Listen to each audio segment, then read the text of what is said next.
नमस्कार, आप देख रहे हैं केलांचल टाइम्स और मैं हूं नंदन झा। बिहार विधानसभा चुनाव का बिगुल बजने वाला है और अभी से सभी दल के नेता अपने अपने नेताओं को जिताने के लिए जी तोड़ मेहनत कर रहे हैं। इसी कड़ी में आज हमें जदयू नेता के आवास पर एक ऐसे शख्स के पास जिनके घर से पंचायती राज बिहार में बनने के बाद जिला परिषद चेयरमैन का पद किसी और घर में नहीं गया। उस व्यक्ति का नाम क्या हो सकता है, आप समझ सकते हैं। उस व्यक्ति का नाम है अररिया जिला के जिला परिषद चेयरमैन पप्पू अजीम, जो अपने क्षेत्र में काफी लोकप्रिय है और एक बार भी अविश्वास प्रस्ताव नहीं लगा। वर्तमान में जदयू के नेता हैं, अपनी पत्नी के लिए टिकट की मांग कर रहे हैं और ये भी कह रहे हैं जिता कर देंगे नीतीश जी। 2025 फिर से नीतीश में एक सीट बढ़ जाएगा।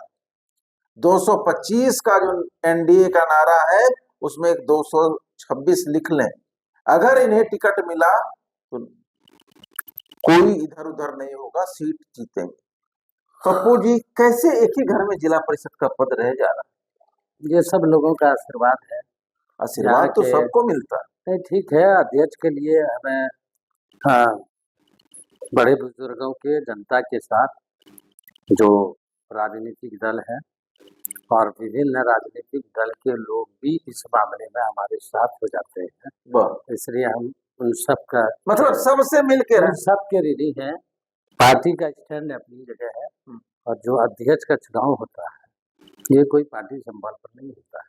पार्टी तो मेरे साथ खड़ी होती ही, पार्टी की मदद तो होती ही है, लेकिन हम धन्यवाद देंगे उन तमाम राजनीतिक दल के लोगों को, उन तमाम नेता को। ठीक है, मेरा भी विरोध होता है, लेकिन अधिकांश लोग इस पद में अपनी आशीर्वाद देते हैं, तो हम सबके लिए। मतलब ये है कि अगर कोई जदयू का पार्षद है, वो नहीं, आरजेडीओ का कोई पार्षद आएगा तो उसका भी काम होगा। जदयू के जो पार्षद है वो तो देते ही हैं, आरजेडीओ पार्षद का काम हो जाएगा। एनडीए के गठबंधन वाले तो देते ही हैं, लेकिन अध्यक्ष पद पर निश्चित रूप से कोई आरजेडी वाले से भी जुटे हुए हैं, वो वहाँ आरजेडी के लिए ईमानदार होते, लेकिन यहाँ पप्पू जी, अध्यक्ष के लिए अध्यक्ष पप्पू जी वो हमारे साथ होते हैं, जो सच्चाई है। बड़ा बात, काम भी किए होंगे तब ना जनता साथ दे रही। कुछ काम जनता को बताइए 5 वर्षों में, इस कार्यकाल का, पुराना इस कार्यकाल का। देखिए, इस कार्यकाल में एक महत्वपूर्ण मांग था Araria railway station. Araria railway station हमारे पास पहले 9 उस तरह की फंड थी, 9 विभाग से गाइडलाइन था, जबकि लगातार इसको हम प्रयास करते रहे, विभाग बनते रहे, लेकिन एक समय आया जब विभाग ने मुझे ऑप्शन दिया कि आप इस काम को करा सकते अमुक पद से, मतलब करा सकते हो, बंदिश नहीं था कि आप कर ही देना, तो आप करा सकते हाँ, इसमें करा सकते हैं। ऑप्शन था कि आप ग्रामीण क्षेत्रों में भी अथवा उस राशि को आप जहाँ भी यूज कर सकते हैं उसके जिम्मेदार।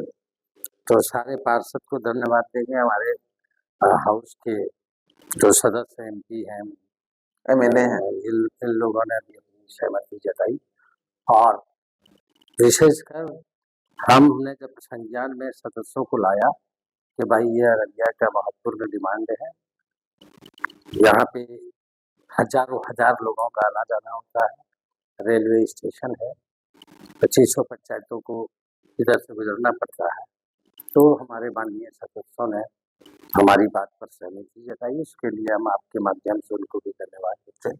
और लोगों का एक बड़ा डिमांड है, एक लंबा डिमांड है, वो मुझे खुशी है कि उसको हमारे द्वारा पूरा किया जा सकता है। एक तो वो चीज़ें हैं, दूसरी चीज़ें हैं कि जो ग्रामीण क्षेत्र है जहाँ विकास की रोशनी नहीं पहुँची, जो निगलेक्टेड एरिया था, वंचित क्षेत्र था विकास से, वैसे क्षेत्रों में हमारे पार्षदों ने और हमने उसको चिन्हित किया और वैसे जगह हमने सड़कें, पुलियाँ और जो अन्य सुविधाएं होती हैं उसको उपलब्ध कराने का प्रयास किया। हमने अपने ही रीजन में 400 कुछ स्कूल जो नवसर्जित विद्यालय हुए थे, जिसका परिणाम है कि आज इसमें बहाली हो रही है।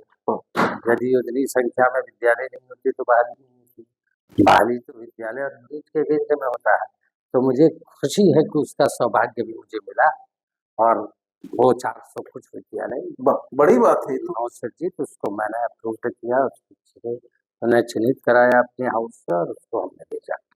ये एक बड़ा काम हुआ, जहाँ लंबी दूरी तक स्कूल नहीं थी, वहाँ भी स्कूल उस जगह पर चिन्हित करके वैसे वैसे क्षेत्रों में स्कूल डाला। शिक्षा के ये क्षेत्र में ये दीपक जल गया। जी, तो ये काम एक हमने चर्चा पप्पू अजीम का जी, जी, शहर में इंटीरियर में आया है, जी। युवाओं को रोजगार देने में भी ये बहुत आगे रहे।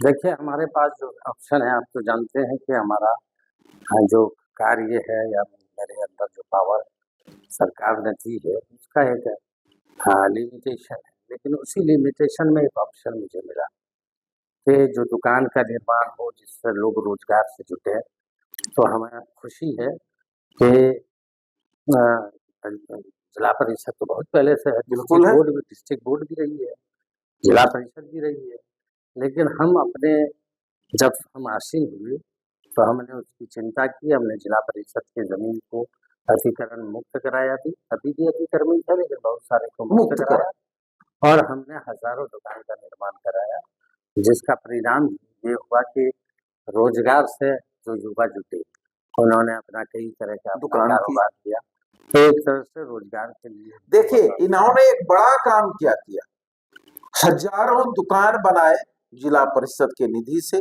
जिला परिषद से। अब अगर आप समझ सकते हैं, एक दुकान में अगर 2 से 3 लोग भी काम करते हैं, एवरेज 3 लोग, तो 3000 लोगों को तो डायरेक्ट रोजगार मिल गया। इससे बड़ी उपलब्धि कुछ नहीं हो सकती। 3000 परिवार का पेट चलने के लिए इन्होंने इतनी बड़ी मेहनत की और आज वो चल रहा है। बाकी रहा ये जो है आपको शमशान घाट है, कब्रिस्तान की घेराबंदी है, यात्री शेड है, चापाकल का निर्माण है, इन तमाम चीजों को जिला के कोई ऐसा क्षेत्र नहीं होगा जो अच्छा होगा जहाँ इस तरह के काम को जिला परिषद के माध्यम से नहीं किया। देखिए जिला परिषद के क्षेत्र में सड़क हो, नाली हो, शिक्षा का तो इन्होंने ऐसा अलग जगह दिया जो कि बिहार में कहीं नहीं जगह होगा। रोजगार के मामले में भी काम किया, अनेकों काम किए। वही वजह है, एक ही परिवार, एक ही चेयरमैन का विश्वास लोगों का, जिला परिषद के सदस्यों का विश्वास इसी वजह से पप्पू अजीम के साथ है, क्योंकि ये सभी पार्षद को अपने तरह मानते हैं, सबको बराबर काम देते हैं। ये इनकी सबसे बड़ी उपलब्धि है।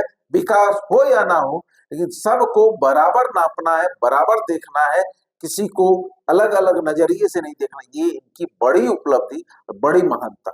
सर वैसे हमने कोशिश की है तो सभी मेंबरों के क्षेत्र में विकास पहुंचे, और जब चुनाव होता है तो पक्ष विपक्ष तो होता है, सही बात, लेकिन जब हम चुन लिए जाते हैं तो मैं सोचता हूँ मैं सबके लिए, सबके मेरा प्रयास रहता है कि मैं अपनी ईमानदारी उसको निर्वाह करूँ, कोई क्षेत्र वंचित नहीं, और हम धन्यवाद देंगे इस बार तो सारे मेंबरों ने निर्विरोध मुझे चुना। निर्विरोध, तब तो आपका पैसा खर्चा नहीं हुआ होगा नेपाल में जाके होटल में। इस तरह की राजनीति हम नहीं करते हैं, तो होटल वाला पैसा बच गया होगा। इस तरह की राजनीति हम नहीं करते हैं।